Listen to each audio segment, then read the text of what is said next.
Hello दोस्तों, जय हिंद। आज हम लोग देखते हैं जो आपका क्लास 6 का एनसीईआरटी है, भूगोल का, ज्योग्राफी का, उसको हम यहाँ पे समझते हैं कि क्या चीज़ इंपॉर्टेंट है। इसके पहले वाले वीडियो मैंने बताया था कि क्या चीज़ इसमें इंपॉर्टेंट है, जैसे ध्रुव तारा हो गया, नक्षत्र मंडल हो गया, ग्रह हो गया, तारा हो गया, उपग्रह हो गया। ठीक है, अमावस्या पूर्णिमा क्यों बोलते हैं, ये चीज़ मैंने बता दिया था। अब इस वीडियो में हम समझेंगे कि आगे जो लिखा हुआ है इसका क्या चक्कर है। इससे भी क्वेश्चन पूछा जा चुका है, जो भी चीज़ें मैं बता रहा हूँ आपको यहाँ पे, इससे क्वेश्चन पूछा जा चुका है, उसी के अकॉर्डिंग मैं यहाँ पे बता रहा हूँ, ताकि आपका टाइम कम से कम में ज़्यादा चीज़ें आप सीख सकें। ठीक है, तो आते हैं हम लोग यहाँ से स्टार्ट करते हैं। देखिए, पहला है आपका क्या, बुध। अब जानने के लिए तो सब जानते हैं कि क्या चीज़ है, बुध है। बुध को बोलते हैं हम लोग क्या बोलते हैं, मरकरी बोलते हैं। ठीक है, जो सबसे नजदीक होता है किसके, सन के बिल्कुल पास में होता है, चिपका होता है। चिपकने का बिल्कुल मतलब ऐसा नहीं कि चिपक जाता है, दूर रहता है, लेकिन सबसे नजदीक, सबसे क्लोजेस्ट वाले में आता है ये। ठीक है, तो देखिए इसमें जो ये जो घूमता है ना, ये सन का पूरा चक्कर लगाता है, सन का पूरा चक्कर, क्योंकि जितने भी हैं आप देखेंगे तो सन जो है वो हेड है, सोलर सिस्टम का क्या है, हेड है। बाकी उसके चेले चपाड़े हैं। ठीक है, चेले चपाड़े हैं जो उसके किनारे किनारे घूमते रहते हैं। ठीक, तो ये 84 दिन लगाता है सन का चक्कर मारने में। ऐसे पूरा चक्कर मारने में कितना दिन लगता है, कितना दिन लगता है आपका, लगता है 88 दिन। कितना दिन लगता है, 88 दिन। और अपने एक्सिस पे देखिए, कोई भी चीज, जैसे आप जहां पे खड़े हैं वहीं पे घूम जाएंगे तो तुरंत घूम जाएंगे, लेकिन अगर आपको कहा जाएगा पूरे मोहल्ले के चक्कर मार के आओ तो टाइम लग जाएगा, घर का चक्कर मार के आओ टाइम लगेगा।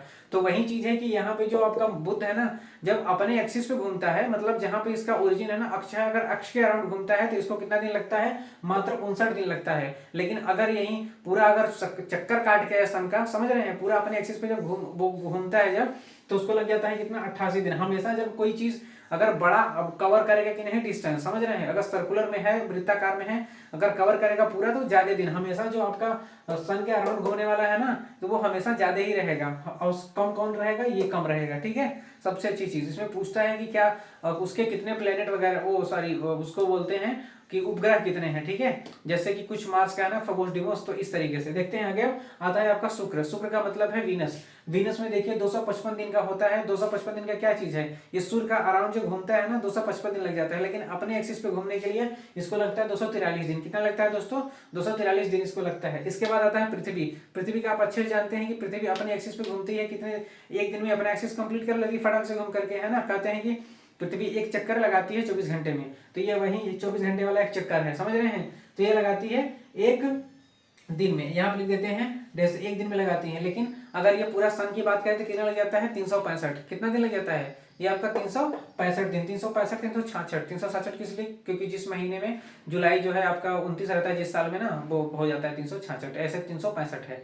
इसके बाद आता है आपका मंगल ग्रह। कौन सा ग्रह आता है दोस्तों, मंगल ग्रह। मंगल ग्रह में देखेंगे तो आपका कितना लग जाता है, 687 दिन लग जाता है। कितने दिन लग जाता है, 687 दिन लग जाता है। और आपका इसका एक आपका एक क्या चीज है, इसका तो जानते हैं आप कि इसको अपने एक्सिस पे घूमने के लिए, मतलब अपने ओन एक्सिस पे घूमने के लिए, जैसे ये है तो अपने ओन एक्सिस पे घूमने के लिए इसको मात्र लगता है कितना, एक दिन लगता है। कितने दिन, मात्र एक दिन में अपने फटाक से एक्सिस को कंप्लीट कर लेता है। लेकिन इसका दो जो है, इसके कितने होते हैं, जैसे कि हम लोग का अर्थ है, तो अर्थ के जो नेचुरल या कहते हैं प्राकृतिक, प्राकृतिक जो उपग्रह है, प्राकृतिक क्या है दोस्तों, उपग्रह, तो कौन है, एक खाली इंडिविजुअल या अकेला कह सकते हैं, वो चांद है। वैसे ही मंगल ग्रह का दो है, क्या नाम है उसका, फोबोस और डिमोस है। क्या चीज है, इसका दो है उपग्रह। दो क्या चीज है, ये इसका उपग्रह है दोस्तों, जिसको बोलते हैं हम लोग, क्या बोलते हैं उसको, बोलते हैं फोबोस और डिमोस। ठीक है, इसके बाद आता है आपका बृहस्पति। बृहस्पति जो अपने घूमता है एक्सिस पे, वो मात्र कंप्लीट कर लेता है कितने महीने में दोस्तों,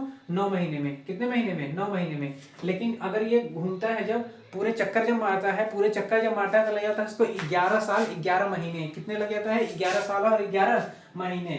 11 साल 11 महीने जब इसको लग जाता है तो उसमें क्या करता है, ये लगभग कितने हो गए, लगभग 12 साल हो गए। तो ये 12 साल में जो है क्या करता है, 12 साल में आपका पूरा एक चक्कर कंप्लीट कर पाता है। पूरा क्या करता है दोस्तों, एक चक्कर अपना कंप्लीट कर पाता है। ठीक है, उसके बाद हमारा आता है आपका बृहस्पति, शनि। इसको बोलते हैं, बृहस्पति को हम लोग बोलते हैं वीनस। क्या बोलते हैं इसको इंग्लिश में, इसको बोलते हैं वीनस। ठीक है, क्या बोलते हैं दोस्तों, इसको बोलते हैं वीनस, सॉरी वीनस नहीं, इसको बोलते हैं जुपिटर। वीनस तो यहाँ पे है, इसको बोलते हैं जुपिटर। ठीक है, इसको बोलते हैं अपन लोग जुपिटर। और देखेंगे तो बहुत ही ज्यादा बड़ा है। क्या है, बहुत ही ज्यादा, इसकी साइज क्या रहती है, इसकी साइज बहुत बड़ी रहती है जुपिटर की। अभी 11 साल 11 महीने और 9 उसके अलग हो जाते हैं, इसके अपने एक्सिस पे घूमने के लिए 9 दिन लग जाता है। इसके बाद आता है आपका शनि। क्या आता है दोस्तों, शनि। देखिए 11 साल मतलब 12 साल हो गए लगभग, क्योंकि 11 साल 11 महीने मतलब 12 साल हो गए। और उसके बाद आता है शनि। शनि को कितने दिन लग जाता है? शनि को लग जाता है दोस्तों 29 साल, क्योंकि वो इतना बड़ा है, घूमने में ना पूरी इसकी हालत खराब हो जाती है। तो 29 साल लग जाते हैं और 5 महीने लगता है किसको? अपने घूमने में, समझ रहे हैं, अपने एक्सिस पे घूमने में उसको लग जाता है 5 महीने। कितना लग जाता है? 5 महीने। अब उसके बाद आता है आपका यूरेनस। यूरेनस को अब इसका उपग्रह नहीं लिखा है, देखिए इसका उपग्रह जो होते हैं इसके 53 होते हैं। कितने इसके होते हैं? 53 उपग्रह। कितने होते हैं? 53 उपग्रह होते हैं। और इसका कितना होता है? शनि का भी कितने होते हैं? शनि के होते हैं 53 उपग्रह। कितने होते हैं दोस्तों? शनि के भी 53 उपग्रह होते हैं। इसके बाद आता है आपका यूरेनस। क्या आता है दोस्तों? यूरेनस। यूरेनस का आपका 84 साल।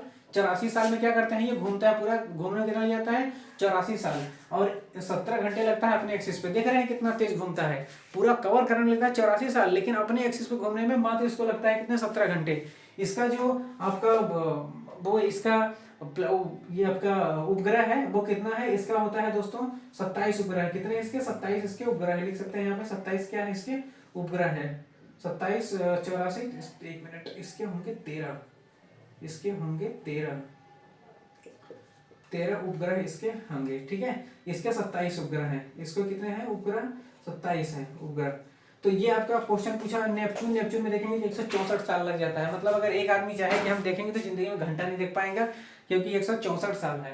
और आपका इसको घूमने में अपने एक्सिस पे क्या लगता है? लगता है आपको 16 घंटे। समझ रहे हैं? ये आपका ऐसा टॉपिक, इससे क्वेश्चन पूछा हुआ है। पूछा कैसे है? इसमें देता है कि मिलान करिए किसके कितने उप सैटेलाइट है। मतलब सैटेलाइट का मतलब है कि ये उपग्रह है। ठीक है, उपग्रह कितने हैं और कितने दिन में कंप्लीट करता है। तो आपको ये पूछा कि सबसे लॉन्गेस्ट कौन है, मतलब कौन सबसे ज्यादा कवर करने के लिए। ठीक है, तो ये आसानी से बता देंगे। लेकिन जब ये पूछ देगा आपको कि कितने उपग्रह है, तो यहाँ पे कंफ्यूजन, सुमेलित करने के लिए दिया है, पूछिए इसमें। समझ रहे हैं? ए से लेकर के बी, ठीक है, सी लेके डी, तो इस तरीके से ABCD, और उधर ले देगा पहला दूसरा तीसरा, आपको पूछना रहेगा। तो इस तरीके के क्वेश्चन में आपको बहुत ही हेल्प करेगा। ये रहा आपका टॉपिक, इससे रिलेटेड आपका जो उपग्रह है या ग्रह है उससे रिलेटेड। ठीक है, अब इसका ट्रिक देखिए किस तरीके से कर सकते हैं। जैसे वोट डालने वाली मशीन होती है ना, उसका नाम रहता है क्या? EVM। तो बहुत ही शॉर्टकट तरीके से यहाँ देख लीजिए एक ट्रिक, आपको फटाक से याद आ जाएगा। जैसे EVM, EVM हो गया। अब उसके बाद माइकल जैक्सन सन, माइकल जैक्सन सन। देखिए EVM, अर्थ वीनस, ये वीनस, यहाँ पे हो जाएगा आपका मार्स, अरे मरकरी। देखिए अर्थ वीनस मरकरी। अब उसके होगा मार्स, जुपिटर, सन, सॉरी सन कह रहा हूँ, सैटर्न, यूरेनस, नेपच्यून। समझ रहे हैं? बहुत ही आसान। देखिए EVM, माइकल जैक्सन सन, अर्थ, वीनस, मरकरी, अब M से मार्स, जुपिटर और सैटर्न, यूरेनस, नेपच्यून। ये तरीका है, आप बहुत ही आसानी से इसको याद रखते हैं, क्योंकि ये पूछता है कि इसको आपको इंक्रीजिंग ऑर्डर में लगाना है, डिक्रीजिंग ऑर्डर में लगाना है। अगर आपको ये ट्रिक याद है तो चुटकी बजा के क्वेश्चन हो जाएगा धड़ल्ले से सॉल्व। ठीक है, कोई दिक्कत हो तो आप कमेंट सेक्शन में बताइएगा और वो नेक्स्ट वीडियो हम कॉल करें। तब तक के लिए जय भारत।